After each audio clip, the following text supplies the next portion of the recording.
semua yang Allah turunkan pada Rasulullah untuk membimbing umat manusia, baik sejak Nabi bertugas sampai kehidupan berakhir, termasuk kita di dalamnya, maka Allah turunkan yang pokok berupa Al-Quran.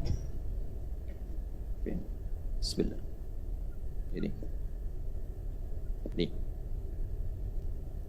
Tahan. Ini dulu.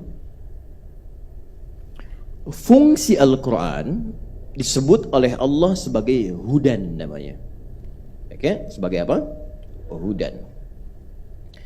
Ada di Quran surah kedua Al-Baqarah ayat 185.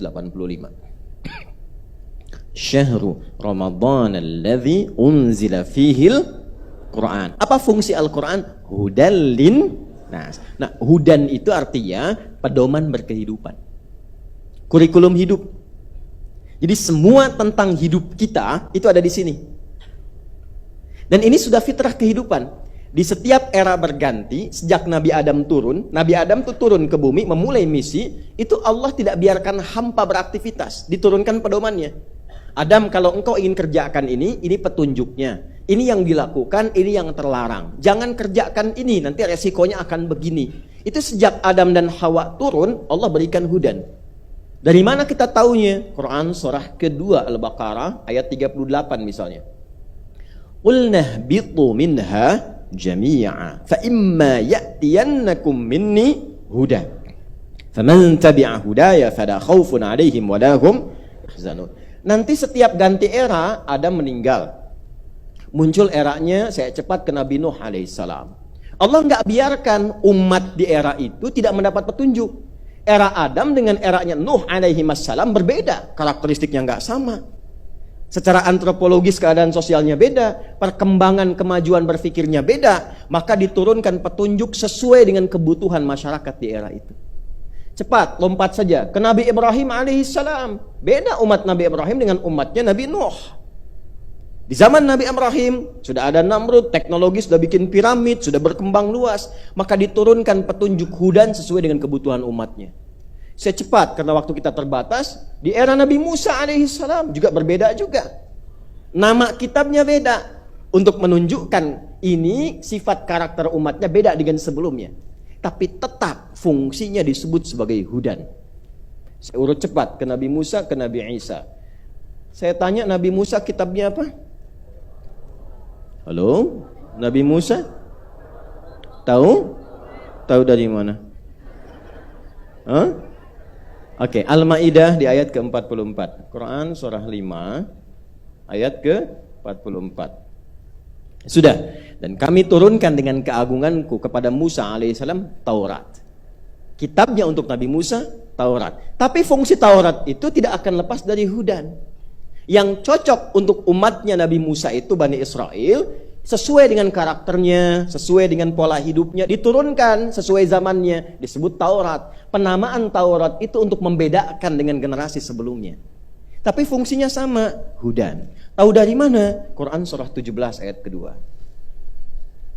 Wa ataina Musal kitaba. Dengan keagunganku aku berikan kepada Musa kitab untuk membimbing umatnya. Namanya Taurat.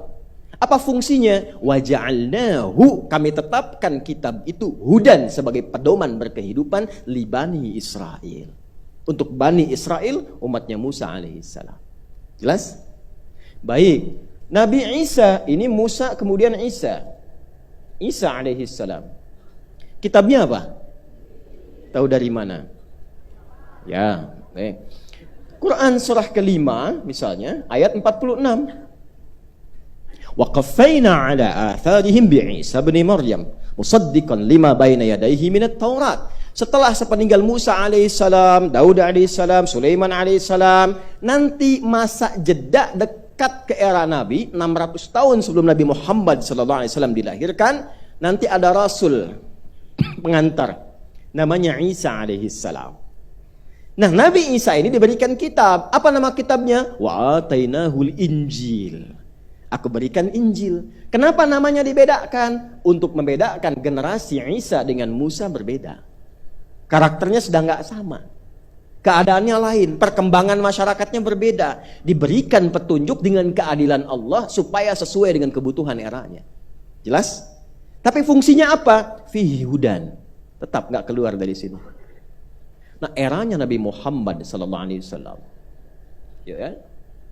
Ini kan masih lokal sifatnya, Bani Israel. Ini Bani Israel. Nabi Muhammad penutup Rasul. Rasul akhir zaman. Umatnya pun umat akhir zaman. Antum manusia akhir zaman. Saya Ustadz akhir zaman. Ini papan tulis akhir. Sudah. Begitu menikah pulang ke rumah, mama istri akhir zaman. Kan? Dah, ketemu ini. Nah, karena nabinya penutup, maka ini harus dapat kitab sampai kehidupan ditutup.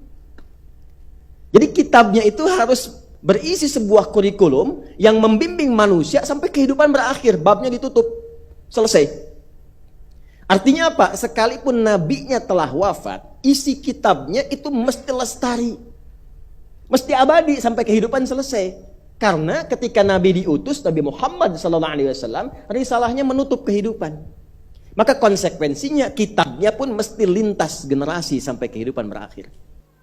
Itu yang menjadikan ketika Al-Quran diturunkan, kenapa diberi nama dengan Al-Quran? Konsekuensi, mesti mudah dibaca, mudah diakses.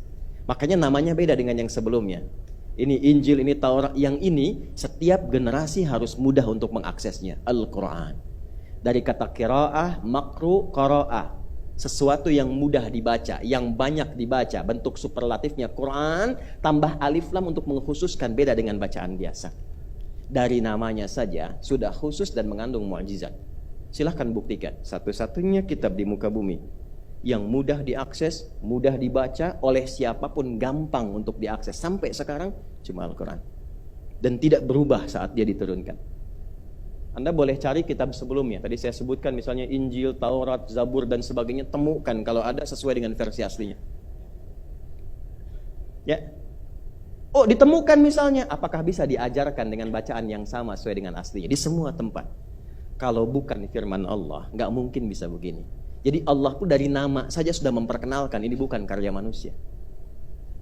Karya manusia walaupun hebat, bagus, sekali dua kali baca Anda bosan. Bosan Anda. Saya sudah hafal tuh, udah selesai tinggalkan. Quran tidak begitu. Tidak pernah orang merasa bosan.